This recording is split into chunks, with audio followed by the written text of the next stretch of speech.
que a própria língua e as demais formas comuns de se expressar se revelam como que insuficientes.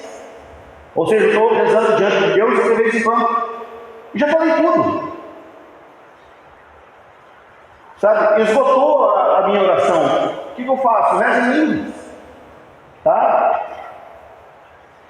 Da plena liberdade e inspiração do Espírito, de modo a falar uma língua que só Deus entende. Quando se deve orar em línguas, sendo um dom do Espírito e um dom de oração, ele deveria ser permitido sempre onde sempre é permitido orar. O Dom Bertoldo está falando assim, a gente podia rezar em línguas em qualquer lugar que é permitido a gente rezar.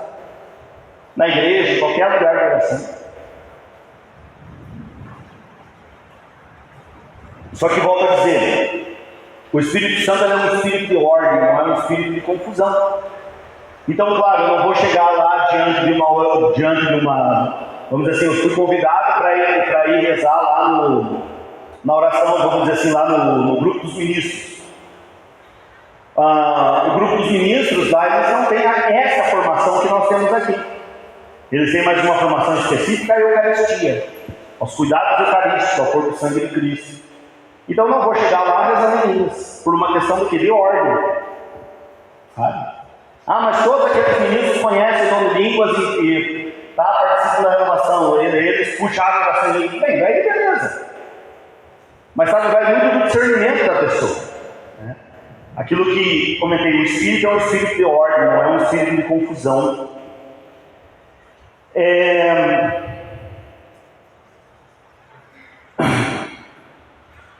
Então, assim, gente, outra coisa, né, sobre a questão do dom de línguas, uma outra coisa que é importante comentar aqui, pegando mais uma passagem, não precisa pegar, vocês pegam em casa, foi um sinal que Jesus Cristo disse aos discípulos, né, sobre o dom de línguas. Está lá no Evangelho de São Marcos, no capítulo 16, no versículo 17, que Jesus, na sua ascensão ao céu, ele disse, né, esses milagres acompanharão os que crerem, expulsarão os demônios em meu nome, falarão novas línguas. Tá? Gente, o dom de línguas, aqui é bom a gente dizer que tem o dom de línguas, que é o dom da oração em línguas, que é esse que nós usamos no movimento da renovação, que a gente chama ele, se for assim pegar um termo um pouco mais etimológico, teológico, né? A gente chamaria essa oração de glossolalia, nós rezarmos em línguas, o dom de línguas. Mas existe uma outra forma do dom de línguas, que é o chamado de xenoglossia. Cruz credo, o que é isso? Né? Xenoglossia é assim, gente, é quando nós falamos uma língua estrangeira sem a termos conhecimento. É aquilo que diz lá em Atos dos Apóstolos, capítulo 2. Chegando o dia de Pentecostes, né, estavam todos os discípulos reunidos no mesmo lugar. De repente, né, soprou sobre eles um vento impetuoso, que encheu toda a casa onde estavam. Ficaram todos cheios do Espírito Santo, começaram a falar em outras línguas, conforme o Espírito lhes concedia que falasse. Estavam ali naquele local cidadãos de todas as partes, né, daquela região do Oriente Médio, da Ásia, de Cirene, enfim, de vários lugares, e todos os ouviam falar, todas essas pessoas ouviam os discípulos falar na sua língua materna. Então, esse é uma outra forma do dom de línguas, tá bom? Ela é chamada de xenoglossia, quando o Espírito Santo usa isso para falar para povos de várias nacionalidades. Aconteceu uma vez isso com Santo Antônio. Santo Antônio pregava muito bem. E Santo Antônio, uma vez que ele foi numa pregação, tinham pessoas de vários locais, se não me engano, de 5 países, e todas as pessoas de todos os países ouviram Santo Antônio pregar na sua língua materna. Ele falando em uma língua só, que era o latim.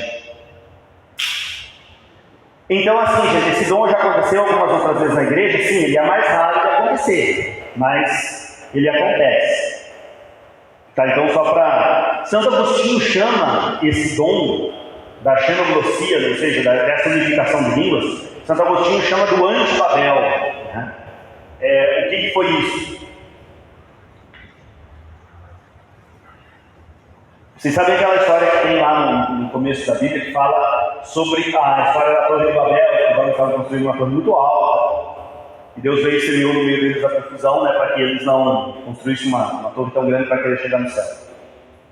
E eles começaram a falar línguas diferentes e não se entenderam mais. Ou seja, aqui nós temos o Babel, a dispersão das línguas. Né? Então, o dom de línguas aqui, nesse sentido, seria o dom da unificação das línguas, né? Xenoglossia. Mas ela é diferente da glossolalia, que é a nossa oração em línguas normal. Tá, já falei bastante.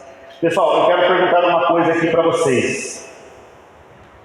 Quem aqui de vocês ainda não reza em línguas, levanta a mão, não é vergonha. Quem que não reza em línguas? Pode levantar, bem, tem vergonha. Os demais, todo mundo reza em línguas. Quem tem o dom de línguas, levanta a mão. Já ora em línguas. Amém. Gente, nós vamos fazer aqui hoje uma oficina de dons, no sentido de todos nós aqui hoje saímos rezando em línguas. Tá? Veja, o mais importante, hoje nós estamos num seminário de dons. Eu falei só desse primeiro dom aqui, gente, tá? E da função dos carismas, né? Mas assim, nesse seminário de hoje, nessa etapa, que todos nós possamos orar em línguas. Todos nós saímos com o dom de línguas aqui. Quero convidar você para ficar em pé.